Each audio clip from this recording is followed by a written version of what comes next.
Don Cherry is the author of Straight Up and Personal. That's the only thing you need to know about him because you know everything else about Don, and you graciously given us some time here at the chapters in Oshawa, where you had how many people? How many books did you sign? I don't know. I don't even know what time it is. My mind goes after a while. Somebody says my hand. No, it's my mind goes. No, they're great people when they come up. I get a big kick out of it, actually. It is a lot of fun getting to meet fans, talking to people, and just the regular people.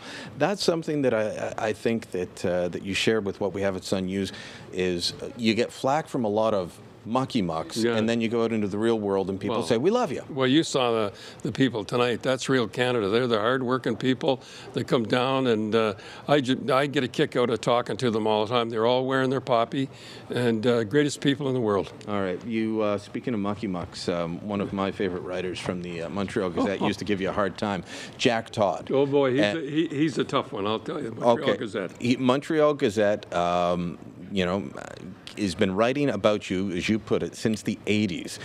But in the book, you quote, I think, the entire column that he wrote after Rogers took over Hockey Night in Canada, and he said they better not fire Grapes. I want to read part of it, okay? And he wrote, love him or loathe him, we watch him every Saturday night in all his fluorescent, megawatt, wardrobe by Liberace, ungrammatical, name-mangling, xenophobic glory. What's xenophobic? That's what I don't understand that one. So, but how did it feel? I mean, that's kind of a compliment from him. And he's been writing bad stuff about you for 30 years. Well, you know, it's funny. I couldn't believe it. Somebody sent it to me, and you know, they said we got an article here by Jack Todd. I said, another you're going to rip me again. And actually, I phoned him, and he thought I was going to give him heck about something. And I said, you know, I'd like to use your column. And he said, well, you have to ask the editor. And we asked the Montreal Gazette, and we put it in. So I don't know if he still has changed his mind. I think he likes to have me on there to give me heck once in a while. I don't know what it was. You did also write, though, that if hockey is Canada's national pastime, arguing about you is the second national pastime. Well, I don't know about that. And as we talked earlier, if you got strong views, and I'm a right winger, there's no doubt about that, you're going to get the left wingers after you. And if anybody should know that, you should know that, as I said. But if you have strong views and you don't sit on the fence, there's some people going to like you and some people hate you. Do you still like commenting on politics? Oh, yeah. The CBC wasn't too happy about it, but I have to say I'm very happy about the Republicans did well down, just like I predicted. No, I have a long time. I got to watch it a little. It's not fair that I get on and you know, do my shtick, as they say, about right wingers. I kind of lay it off a little because the left wingers, they don't have quite the forum I have. So I have a lot of fun at it anyhow. All right. So one of the things that you are just unstoppable on is Canadian patriotism. And you go on at length in the book about love of Canada, but specifically Canadian hockey players. And towards the end, you're writing last year during the playoffs, and you're pointing out, look, the Kings are in there, they're dominating, and they've got all the Ontario boys. The Leafs and the Senators should learn something. Well, you still feel that way? I certainly do. I think the whole National Hockey League should think about it. They had 15 Canadians on it, and they've won 2 out of 3. They've won the Stanley Cup. They had 8 guys from the OHL. They've got a line now, as we speak now, Toffoli, Carter, and Pearson. He's a rookie.